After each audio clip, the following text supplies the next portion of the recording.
ধন্যবাদ। আসসালামু আলাইকুম মাননীয় স্পিকার, আপনাকে ধন্যবাদ। আসলে আমি প্রথমেই শুকরিয়া জানাই যিনি আমাকে সৃষ্টি করেছেন, সেই মহান রাব্বুল আলামিনের কাছে। বাংলাদেশের ইতিহাসে এই বাজেট, আমরা যে বাজেট দিয়েছেন আমাদের সরকার জনাব তারেক রহমানের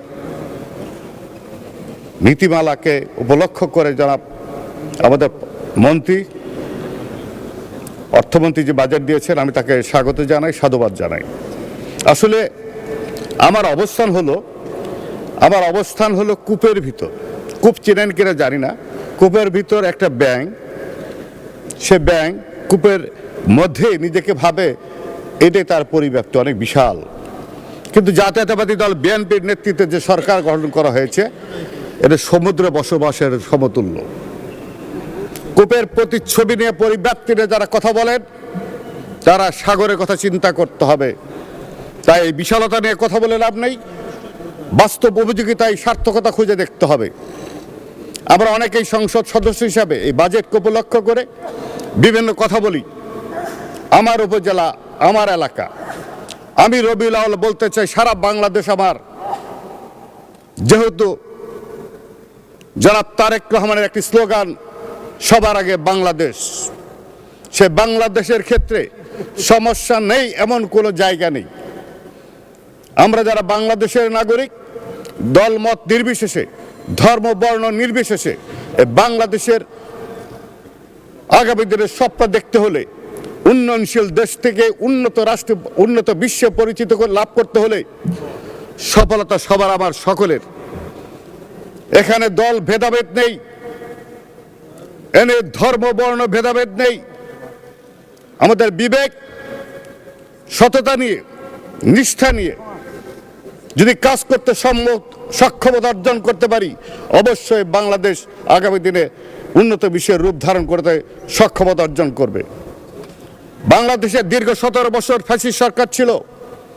সেই ফ্যাসিস্ট সরকারের নির্যাতন, নিপীড়নের কথা আমরা সবাই জানি।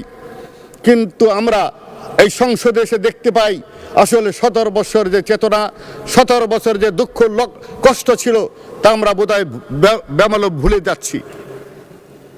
আমি সবাইকে আহ্বান জানাই, স্বৈরাচারী সরকার এরশাদ ছিল, তার পতনের মাধ্যমে আবার শেখ হাসিনার পতন হয়েছে। 1971 সালে স্বাধীনতার যুদ্ধে আমরা সংগ্রাম করে, জীবন দিয়ে, রক্ত দিয়ে এদেশকে স্বাধীনতা করেছিলাম, স্বাধীনতা অর্জন করতে সক্ষমতা অর্জন করেছিলাম। আমরা জুলাই চেতনাকে অবশ্যই মূল্যায়ন করব, কিন্তু স্বাধীনতার চেতনার বীজ বপন করা হয়েছিল 1971 সালে লাল সবুজের পতাকা বাংলাদেশের প্রেক্ষাপটে মাটির মধ্যে ধারণ করে। অতএব স্বাধীনতার চেতনাকে প্রথম দেখতে হবে। 90-এর গণঅভ্যুত্থান, স্বৈরাচারী এরশাদের 9 বৎসরের সেই স্বৈরাচারী ভূমিকাকে আমরা ভুলে যেতে পারি না। আমরা তেমনই ভুলে যেতে চাই না এই জুলাই যুদ্ধ আপামর জনসাধারণের নেতৃত্বে যেটা সংগঠিত হয়েছে, সেই চেতনা থেকে ভুলে যেতে চাই না। আমরা ভুলে যেতে চাই না 1/11-এর সরকারকে। প্রত্যেকটা জীবন একটাই শুধু আমাদের বার্তা প্রকাশ পাচ্ছে, জুলাই যোদ্ধা, জুলাই যোদ্ধা। আমরা কি ভুলে গিয়েছি স্বাধীনতা যুদ্ধ 1971 সাল? হয়তো আজকে যারা অবস্থান করছে এই পার্লামেন্টে, তখন তাদের বয়স ছিল না, তাদের সময় ছিল না, তাদের উপযোগিতা ছিল না, তারা জানতে পারে নাই স্বাধীনতা যুদ্ধ কেন হয়েছিল। আজকে স্বাধীনতার কথা বলি, বাংলার মাটি মানুষের কথা বলি। শুধু স্বাধীনতা পেয়েছিলাম সার্বভৌমত্ব রূপ নিয়ে, বাংলাদেশকে গঠন করতে সক্ষমতা অর্জন করেছিল তাদের মাধ্যমে। সেইখানে নেতৃত্ব দিয়েছিলেন আমাদের শহীদ প্রেসিডেন্ট জিয়াউর রহমান। সেই সৈনিকের ভূমিকা করে এদেশের রক্তে বিবর্ণ সেই বাংলাদেশকে যুদ্ধের মধ্যে বিজয় লাভ এনে দিয়েছিলেন। আমরা ভুলে যাইনি, তার আত্মার মাগফিরাত কামনা করি জেনারেল এজি ওসমানী। আজকে তার আত্মার মাগফিরাত কামনা করি, যার নামে এই সংসদে লেখা আছে, কিন্তু তার কথা উচ্চারণ হয় না। মুক্তিযুদ্ধের সর্বাধিনায়ক জেনারেল এজিবি ওসমানী, তাকে আমরা ভুলে যাই। আমরা ভুলে যেতে চাই না শহীদ প্রেসিডেন্ট জিয়াউর রহমান, আমরা ভুলে যেতে চাই না দেশনেত্রী বেগম খালেদা জিয়াকে, আমরা তদ্রূপ ভুলে যেতে চাই না জনাব তারেক রহমান নেতৃত্বে, যিনি একটা বিশালতা নিয়ে বাংলাদেশের নিপুণ দক্ষতা এবং সুপরিচালিত ধারণা নিয়ে বাংলাদেশকে উন্নতির দিকে এগিয়ে যাচ্ছেন। কিন্তু আমার ভয় হয় একটি, মাননীয় স্পিকার আমাকে কয়েকটা মিনিট সময় দিবেন। আমি বলতে চাই, শহীদ প্রেসিডেন্ট জিয়াউর রহমান যখন 1975 সালের পর এদেশকে একটা প্রেক্ষাপটে হাতে এদেশের প্রেক্ষাপটে তিনি আবির্ভূত হয়েছিলেন, দেশের রাজনীতি গণতন্ত্র ধ্বংস হয়ে গিয়েছিল, তারই হাত ধরে আবার স্বাধীনতা এবং বহুদলীয় গণতন্ত্র রক্ষা করে বাংলাদেশ জাতীয়তাবাদী দল গঠন করেছিল। বাংলাদেশ জাতীয়তাবাদী দল গঠন করেই নয়, সারা বিশ্বে, মুসলিম বিশ্ব থেকে শুরু করে সমস্ত ক্ষেত্রে সেই শহীদ প্রেসিডেন্ট জিয়াউর রহমান বাংলাদেশকে বহির্বিশ্বে প্রচারিত করেছিল, প্রতিষ্ঠিত করতে চেয়েছিল। ঠিক তাই ষড়যন্ত্র তখনই হয়েছিল। দেশ এবং মাননীয় সদস্য, আপনাকে আরো 2 মিনিট সময় বাড়িয়ে দেয়া হলো। 3 মিনিট দেন প্লিজ। 2 মিনিট দেয়া হলো, থ্যাংক ইউ। গতবারও 1 মিনিট দিয়েছে, দেন নাই। যাই হোক, শহীদ প্রেসিডেন্ট জিয়াউর রহমানকে 3.5 বছরের ক্ষমতায় যখন উন্নত বিশ্বে আমরা বাংলাদেশকে প্রতিষ্ঠিত করতে চেয়েছিলাম, স্বাধীনতার মূল প্রেক্ষাপট জাতীয় চেতনাবোধ, তার আলোকে সেই লাল সবুজ পতাকে বিশ্বের দরবারে পরিচিতি লাভ করতে চেয়েছিলাম, ঠিক তদ্রুপভাবে তখনই ষড়যন্ত্রের কবলে পড়েন শহীদ প্রেসিডেন্ট জিয়াউর রহমান, যিনি সততার আলোকে ন্যায় এবং নীতির মাধ্যমে, নিষ্ঠার মাধ্যমে বাংলাদেশকে তুলে ধরতে চেয়েছিলেন। সেই সময় তারা দেয়নি।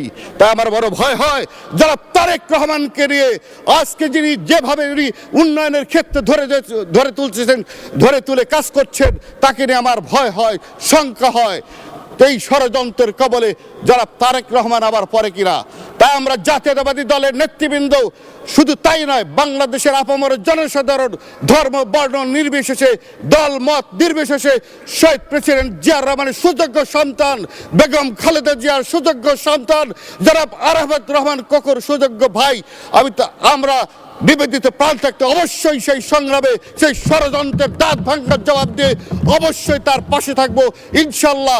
আবার শহীদ প্রেসিডেন্ট জিয়াউর রহমানের সেই সুযোগ্য সন্তানের নেতৃত্বে বাংলাদেশ যেমন এগিয়ে যেতে সক্ষমতা অর্জন করতে পারেনি শহীদ প্রেসিডেন্ট জিয়াউর রহমানের 3.5 বছর অকাল মৃত্যুতে, আবার আমরা চেতনার বিশ্বাসী হয়ে বলতে চাই, এই বাংলাদেশে দিনের চেতনা নিয়ে বলতে চাই, ইমান আকিদা নিয়ে ইনসাফের রাজনীতির মাধ্যমে শহীদ প্রেসিডেন্ট জিয়াউর রহমানের সুযোগ্য সন্তান যারা তারেক রহমান বর্তমান প্রধানমন্ত্রী অবশ্যই বিশ্বের দরবারে বাংলাদেশকে প্রচার এবং প্রসারিত করতে পারবেন।